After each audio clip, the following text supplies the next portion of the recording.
Good evening and welcome to the webinar on Inside the Insight Engine. Netra has been a document that DSP has been publishing under the leadership of Sahil Kapoor and his team for the last 50 plus months. It talks about market extremes, it talks about history, it talks about mean reversion, and it also gives you a lot of ideas which enable every client, every distributor to take better investment decisions. On this day, between me and Sahil, we will have a conversation on various aspects of Netra, what makes the document so appealing, and read with complete intent and correctness, and much more. So, on that note, once again, welcoming all of you to join this interesting conversation. Welcome, Sahil, to this session on Inside the Insight Engine. Thank you, Usha. So, first question to you is, what was the genesis of Netra? What made you conceptualize a document, a product, a content of this nature? Sure. So initial idea was not any lofty goals. I think it was a very simple intent. The intent was to present data-backed ideas. The intent was to present unbiased opinion. The idea was that when people do research, particularly in capital markets, there is a sequencing which sometimes look off. The sequencing is that we form opinions first and then we bring data to support those opinions. We said that can we do the correct sequencing? Can we use data to form opinion? And that is why we started this activity. It was with this simple goal to present data backed ideas, and the intent was can we help investor take better investment decisions. That was the reason why we started this publication. The initial idea came from Aditi. She said that can you write a piece which will, be data backed and unbiased, and that is how I started. And I think there is almost a decade or more of history on, the way things shaped up in writing a document like this. Looking at various parts of the market, whether it is stock market, commodity market, currency market, etc. So whole host of markets under the experience sort of allowed us to write for different types of assets. So, Sahil, a question further to what you mentioned about sequencing. Yeah. A lot of times you are saying that you have an opinion and you want data to sort of, it's like a confirmation bias. Yes. And the way you want to do it through Netra is do the opposite. Yeah. So, why wouldn't most of the market participants be doing it this way? Why would they do the other sequencing, which is not the right way to do it? Sure. So one thing is that sometimes data throws out truths which are hard, right? Many a times, investors take positions, do investments, and then they think about whether they are right or wrong. And more often than not, they try to use data to confirm their own opinion, and that becomes a big problem. And I would say that we are not the only ones who are thinking about this sequence. There are a lot of smart investors in the world, even in India, who do it in the right way, in the right sequencing. And we are also trying to do the same thing, trying to look at data. And second thing is that um it is taxing for the mind, looking at data and then trying to glean some insights. It's not easy because imagination, forecasting, predicting, thinking about the future, they look much more jazzy, they look more attractive. You can tell a lot of stories. So it clicks with the human mind. But when you look at some drab data, it feels boring. And you also lose the sense of excitement. Sure. So I think these are the two reasons primarily. Fair enough. And how do you go about the themes that Netra should contain? Usually, we see most of the editions of Netra would have two or three themes, maybe sometimes a central theme, but at times there are two, three themes, which is always covered in Netra and it's put in nice compartments. Sure. How do you go about deciding what themes to select? So largely the idea is that we don't want to select themes that we want. right? We wait for themes to come to us. Sure. The idea is that can we look at places where there are some type of extremities forming? For example, can data tell us, let's say, a particular sector or a particular asset is now trading at, let's say, its lifetime low valuation, or for example, back in 22, we highlighted that uh, two-third of all healthcare index stocks, which were 96 of them, were trading in the bottom 30 percentile valuation. Sure. I remember So, that. yes. So Yes. you can't imagine these themes that, yes, I want to write about healthcare, and then let's go and see what is healthcare doing. It is the other way around. The data will tell you that this is an extremity, and then you assess it whether it is a genuine extremity or not, and then you talk about it. At a market-wide level, these extremities come every few years. For example, a COVID or a 22 or a ILNFS, twin balance sheet problem, GFC. At a sector level, they come maybe every 1 or 2 years. Some sector will go through trouble. At stock level, it might come every quarter or two. Fair. So you will always have something coming up. There's always some extremity in Some something or the extremity other. is developing at one way or the other. So this is one way to look at it. Second is that are we seeing any shifts in margin of safety? Yes. So how do we come to margin of safety? A, can we value assets? Let's say, can I value gold? Can I know what should be the approximate value or price for gold today? How far is gold from that value? Is it too far away on the positive side or too lower? A very rare document where Netra spoke about Yes. how to value gold and silver at the right time, actually, a few months back. So absolutely. So when we, maybe a small digression, when we saw that there is a lot of discussion around gold, a lot of people say that gold should be $5,000 or $10,000 or any number. But if you ask the second question, why should it be $10,000? There were not many answers. Fair.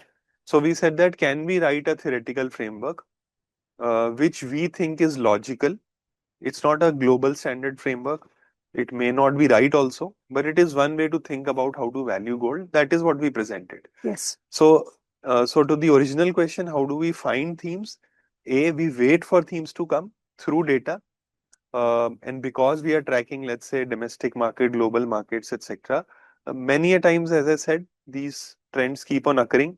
And if we are logical, we will be able to pick up some of them. Sure. Okay. So as a follow-on question to that, Sahil, this would require intense amount of research because you're tracking global macros, micros, India, domestic, international, commodities. How do you go about the research for this? Because it's also highly data-packed Yeah. information that you're sharing. Sure. No stories, narratives are easier. You can build on a theme. Yeah. But with such strong data backing every month consistently to come out, what is the kind of research you do and what are the sources of that research? So, Usha, there are two parts to it. First is that um, it might sound that we look at huge amount of mountains of data and then we use some machines and come up with some, magic to come up with some themes, but that's not true. First thing is that there are not many data points. It appears that there are too many things to look at, but they are not. I think chiefly there might be just about 15-20 data points that we use. The visualizations differ, right? You can talk about valuations for a particular sector only in a few ways, right? They may change from time to time, but there are not too many of them, right? There are only few ways to, let's say, do the right thing, and that's about it. Second thing is that maybe more than a decade ago or so, I had this intention of immersing myself into the market so much that, let's say, the market signal passes through me. You understand that my understanding of the market is so much that, what we think about, let's say, plugging in an AI today, right? Why can't we plug our brains to it, right? Why can't we plug our minds to the data flow that is going on? That also gives you a sense of what is happening in the world. So maybe around 15 years ago, I started tracking almost 40 major markets across the world, commodities, currencies, and it sounds very large, but it's not too large. Sure. You have access to data all the time, and you don't need to look at this data every moment. What you're looking for is market extremities. Yes. right? And market extremities occurred from time to time, but they are not too many, right? So whenever they occur, it shows up in data. Second is now I have a very strong team who also look at data from a very holistic point of view. They might spot some trends, some ideas, some factual data points which could be very useful. So in aggregation, we come up with this report, which can be useful. Also, we've tried to minimize uh, the amount of insights we give by doing two things. One, every January we write a piece which is more long-term data driven, where we write bursting stock market myths, Yes, right? the recent edition was Yeah, also and that. in June every year when we write the anniversary edition, we only focus on foundational series. For example, picking up insights from great investors. We wrote Talib's Inserto series Yes, in a visual format. So let's say out of 12, two reports are standardized in a way. standardized foundational reports. Right. In the other 10, we attempt to give more, ideas and data points. So in a way, you're saying that over years, you have yourself immersed into markets so much that some of these extremities just hit on you. Yes, In they a will. way. They should. The Over experience time. will take Yes. you there. Yes, it will take us there. And also, I think once you have a data engine, of course, it will keep on throwing stuff. Fair. And over time, with experience, we'll find out whether to look at it or not. Yeah. So a combination of the two, I think, is You what cut works. the noise. You cut the noise. Sure. So another question is, Sahil, when you did speak about market extremities, you look where there is an extreme opportunity or an extreme scare or a fear that Yeah. should be there, or excessive valuations, etc.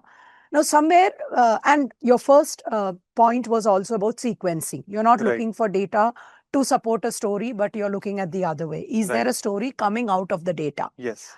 Now, some of the readers of Netra have often commented that there is a lot of negativity that comes out. Negativity in terms of data, not in any other sense. You're scaring the market, somewhere like a doomsday. How would you respond to a feeling or an observation like this? Yeah. So the simple truth is that life is tough, right? And we will often have hard truths and we will not shy away from them. Second is that as investors, our primary job is to control risk, right? As investors, our focus should entirely be on containing, minimizing risks in our portfolio. Um, Whatever good is happening or, reflecting in data or in our portfolios will get to our return. We will automatically, because the way that we hold securities in our portfolio, whatever asset that is, equity or fixed income or commodities or international stocks, whatever good has to happen will automatically give us returns.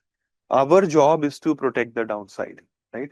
And if we can highlight those facts to people, they might take better decisions, and it may come across as negative. Second is that in every cycle, in every cycle, a truthful data backed insight will be branded as negative or positive. So, I have completed nearly 2 decades. I've seen phases where my work has been branded as ultra bullish and phases where I've been branded as ultra bearish. It's market Keeps moving and it keeps moving. it's as cyclical as a market. As cyclical. Largely, I think it is dependent on the equity market because I think equity markets are more vibrant, more participants.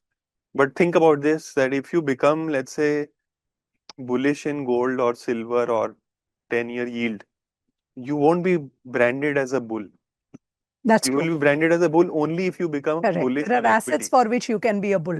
right? So, but whether you make, let's say, 10% CAGR from a gold or a 10% CAGR from equity, your returns will be same. Same, absolutely. So I think these are all labels. Sure. And the recent rally in commodities, gold and silver particularly, should tell you that. Yeah, and these are all labels and we should not be bothered about them. Sure. And we should be focusing on, as I said, ways to cut risk and minimize our downside. Sure.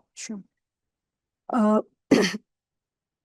the other question that I have is, how long should one give to, because every Netra edition will give you an actionable idea, maybe one, maybe more. Usually, most often it is more.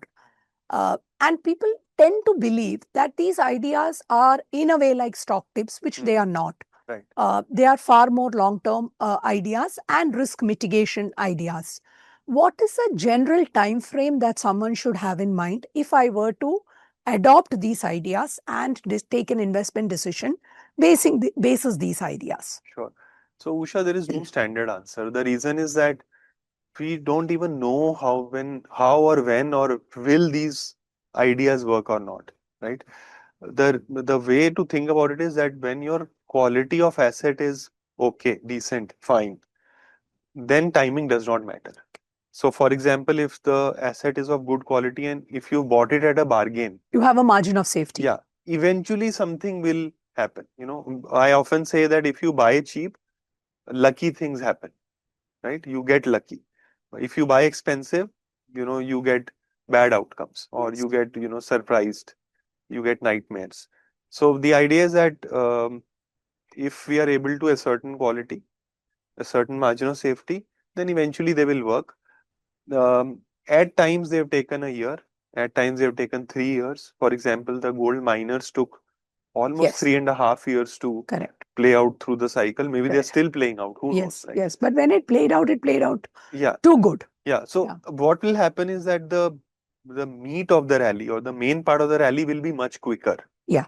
So there will be times when you get lucky because you identify that opportunity Very when close that to the inflection. close to the inflection. That is pure luck. Yes. You can't time it, right? Yeah. That is pure luck. Sometimes we'll get lucky and we'll look smart.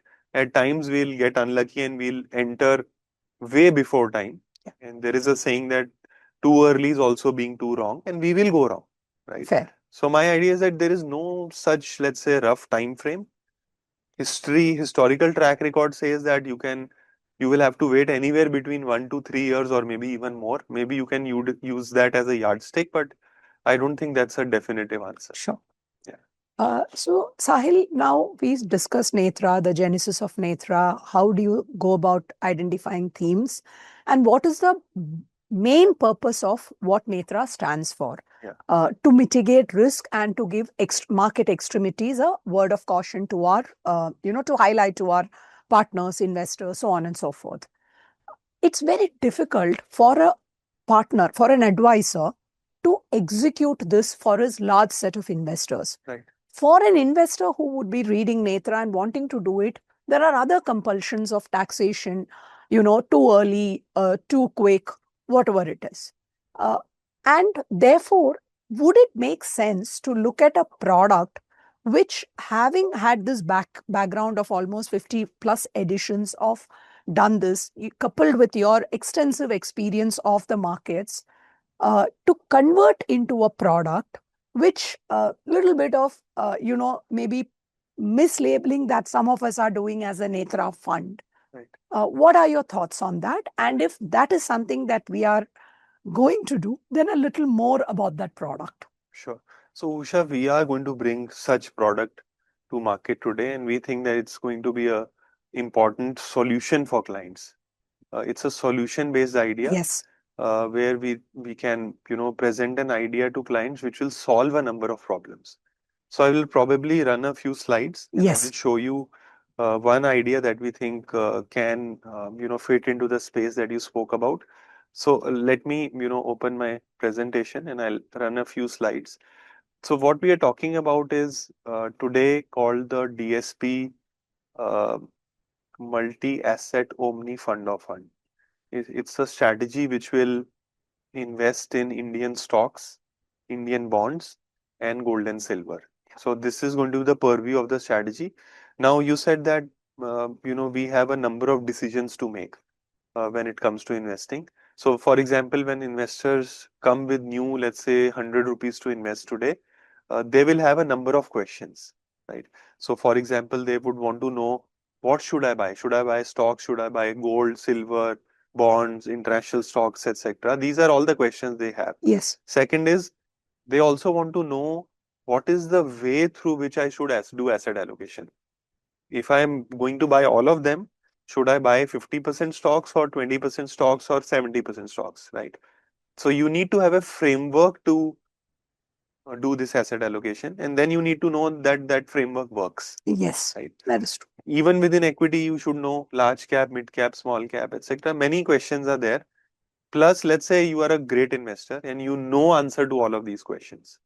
Even then, you will have to Battle. rebalance. Yes, Right? And when you rebalance, you will have to pay tax. correct. Right. Yeah. So these are challenges. Another challenge is when you invest, you never invest in one AMC. For example, you like large caps, you're going to end up buying 2 or 3 different funds. That is right. And that will also expose you to another tax incidents when you want to sell one of them. Yes. Move to another one, right? So all these, things cause what we call, decision confusion, right?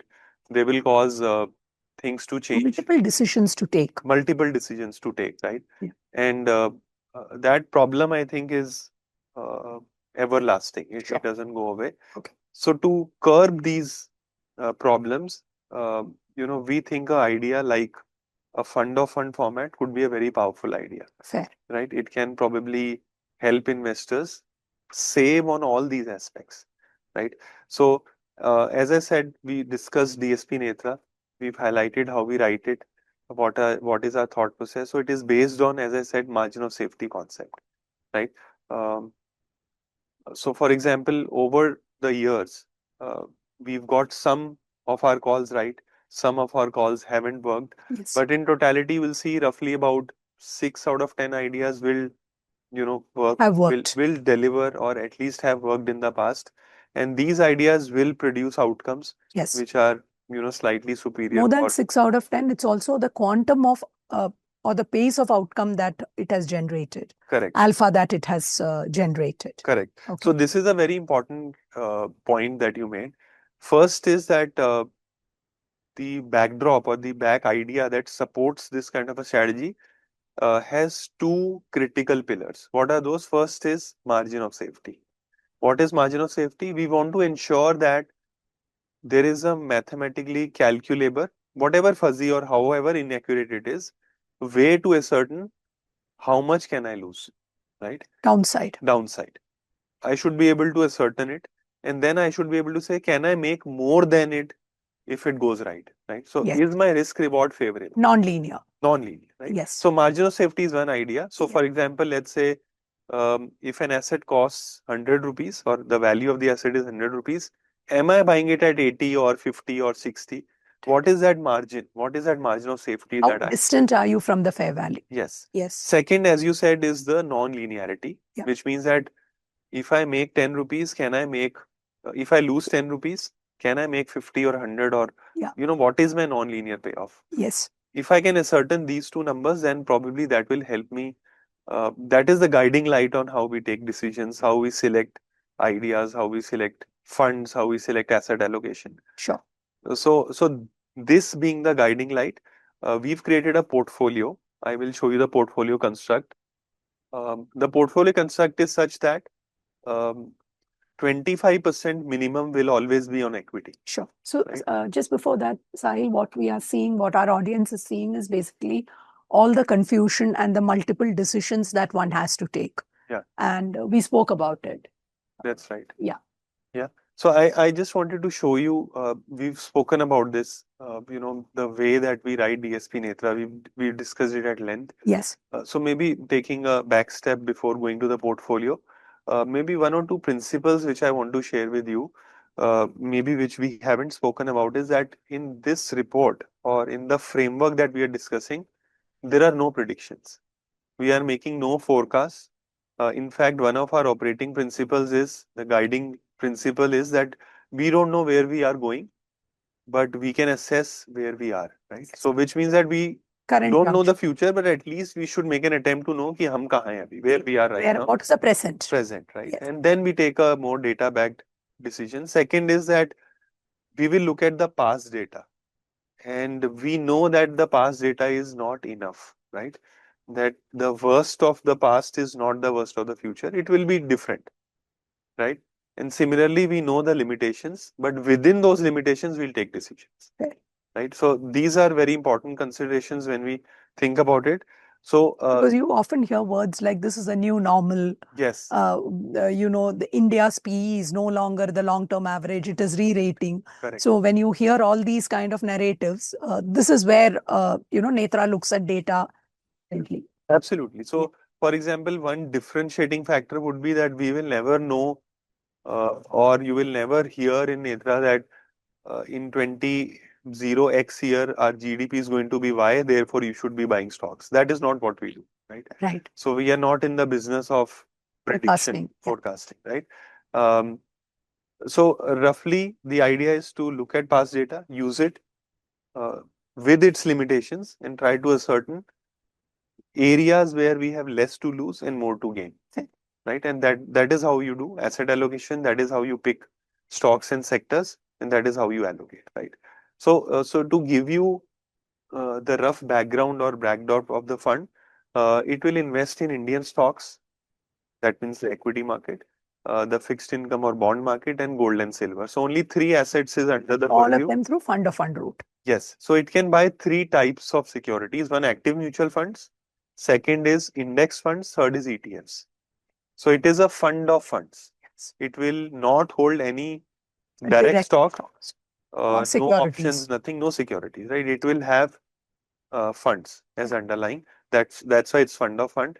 And the structure which I was talking about is when you look at the overall asset allocation, minimum it will have 25% stocks at all times. Let's say when we don't like equity markets a lot, or there are less opportunities, it will have 25% stocks. 75% when we are very bullish on equity. Yes. Or we like, or there are a lot of opportunities. Debt will have minimum 15%, mostly all short term, and commodities will have minimum 10%, largely gold. That is how the minimum allocations will work. These are the boundary conditions. Max in commodities and bonds, that will go to 50%. How will the overall structure work? So we've split it into two parts. One is core allocation. 50% of the portfolio will always be core, right? So for example, within this 50, I will have 25% in equity. At all points of time. At all points of time. Got it. And here a very important consideration comes in, that this fund is maybe one of its kind in the industry today, because we are not only going to buy DSP funds, Yes. we are also going to buy non-DSP funds. Usually fund of funds are very hesitant to invest beyond their own fund house, or a manufacturer rarely goes out of its boundary. Correct. And also, Sahil, one point is, even if some of the manufacturers do say that we are willing to look at other fund houses, it's always a very small number, a bare minimum, just to bring that diversification tick mark. Correct. How do you propose to be different in this fund? So when you look at our equity allocation, let's say at some point in time, let's say we have 60% equity, and let's say we are holding 10% in passive funds. So you remove that. You have 50% in equity funds, let's say active equity allocation. Funds. 2/3 of that allocation minimum will always be non-DSP funds. Sure. Right. And if let's say a large percentage, that's a large percent, 50% and 2/3 of any number. Yeah. I mean, it's 66% you're giving it outside of DSP. outside of DSP of active equity allocation. Right. And also, let's say if a DSP fund does not qualify in our framework, then we'll have all the funds outside of DSP. Okay. So its minimum is 2/3. Minimum is 2/3. Sure. And what is the idea? The idea is that in the industry today, within DSP and outside, there are a lot of smart stock pickers. Yes. We are saying we want to utilize their capability to do our stock picking by investing money with them. Right? They could be sitting within DSP or outside, does not matter. Right. It doesn't change the outcome for the investor, it only improves it. Right? Using their expertise and our asset allocation expertise, we can bring the best of both worlds. Sure. And why does this idea work? Because it also gives an experience to the investor where if one fund is not performing and you want to move to the other fund, there is no tax incidence because it's inside a mutual fund framework, right? So 50% is core allocation. The rest 50% is where we will take this opportunistic ideas, right? Where we discussed in Netra, etc. Yeah. Whichever sector, theme, asset, or duration we like, we'll exercise may go long that. also. Yes. Yes. Yes. So this is the 50-50 type of a framework, and it has three sources of probable alpha. Yes. One is asset allocation, which we all know is a very good structure. It makes the portfolio much more robust. Second is the active manager. Can our active managers deliver an alpha? We've seen over last 20 years, lot of active managers have delivered alpha in India. And third is the opportunistic allocation that we're going to do, for which we've been writing this document for the last 5 years. Okay. So in totality, these are the three areas which will probably deliver for the investor. And plus, I think the structure itself is very favorable. Sure. So this in nutshell is the fund. Um, our core belief is that we want to create a portfolio which is long-term in nature, right? Where the investor can come in today and they don't have to ask, should I do a lump sum? Should I do a SIP? It should be a fund which is always open, because it will always have a asset class which is not performing, right? So there is no timing issue in this type of a multi-asset fund. And second, there is no scale issue. Yeah, because timing is taken care by the way you have allocated Yes. to various Asset assets. allocation will take care of Itself time. is the time. Yeah. Or the timing. Yes. Yeah, because you are anyway buying assets with margin of safety, and within that you are playing furthermore Absolutely. with an active selection of the manager Absolutely. and all of that. Absolutely. Sahil, we may have some FOF and thematic, funds which play this, or certain ETFs, etc., which people would have created. Yeah. But is there anything globally that you want to throw some light to our audience on a structure like this, and how Sure. successful has those structures So been? globally, fund of funds is actually a structure which is quite successful. Sure. Why? Because a lot of, let's say, institutional clients, wealthy individuals, other investors usually give their money to a manager, and that manager then allocates those funds to different asset managers, right? In this structure, this central manager will charge a fee, and the asset managers will also charge a fee. So there is sort of a double fee structure. Sure. Very successful, because this guy sitting in the center knows how to do asset allocation. Okay. The disadvantage globally is that it is not a tax efficient structure. Whenever Yes. he acts, There is whenever tax he or incentive. she acts, there is a tax incentive. In India, we are fortunate to have this mutual fund FOF structure. Right. Right. Yeah. And this globally is one of the largest ways of managing money. In India, fortunately, it comes with a significant advantage that within the fund structure, there is no tax incentive. Sure. So just to give you an example, let's say there was a smart investor who got very recently gold and silver call right. Let's say their returns were 100% in silver.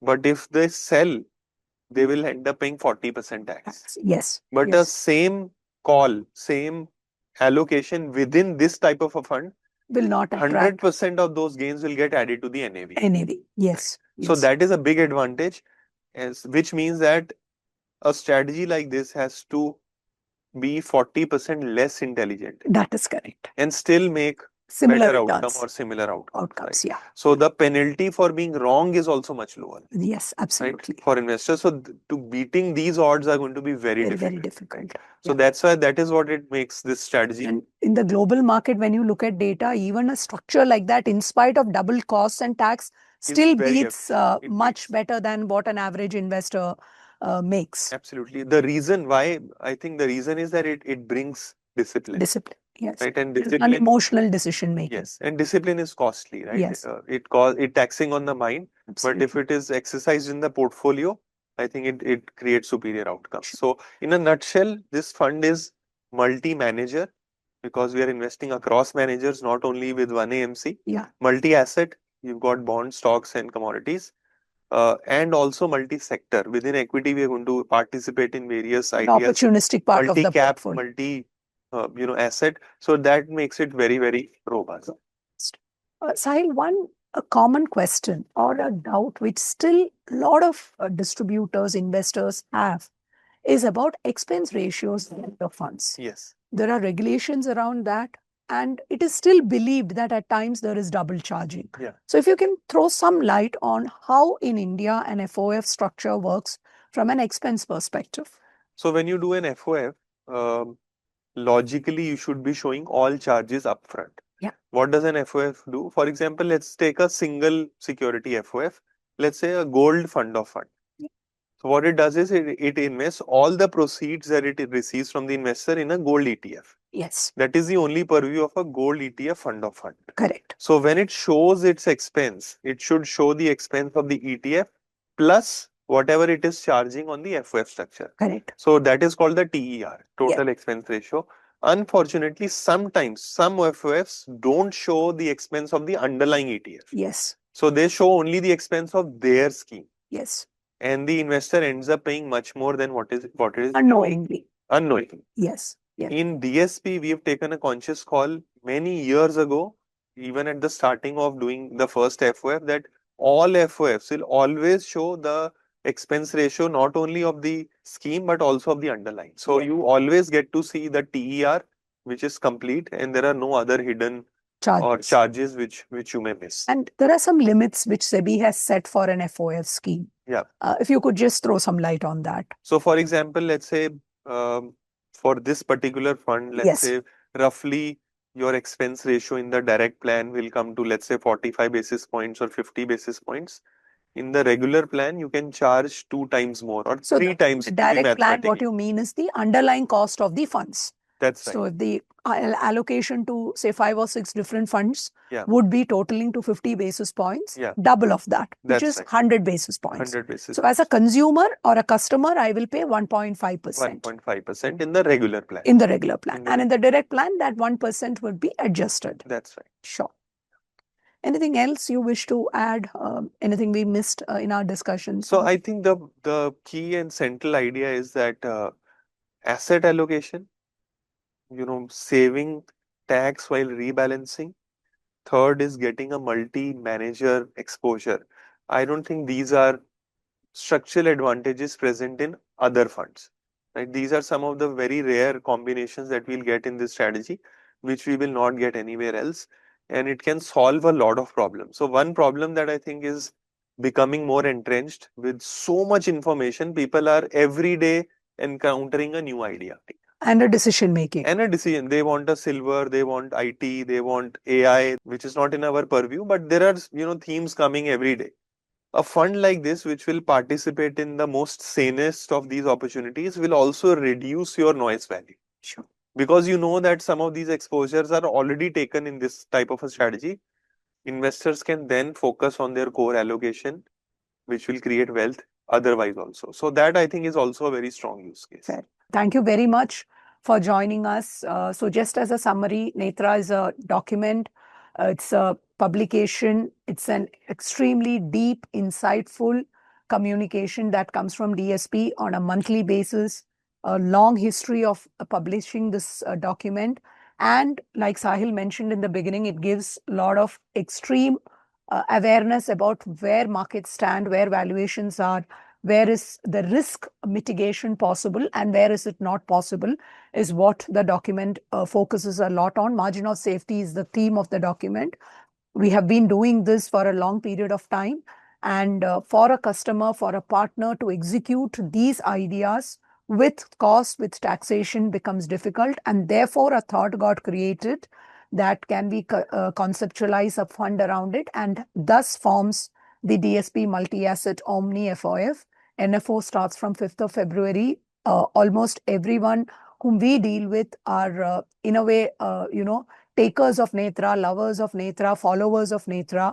So I hope that with this call and this conversation, it just affirms the decision to allocate a part of your portfolio or your client's portfolio to this product and see how it pans out from a experience in your overall portfolio. Thank you very much. Thank you, Sahil. Thank you, Usha. And thanks all of you for joining this webinar.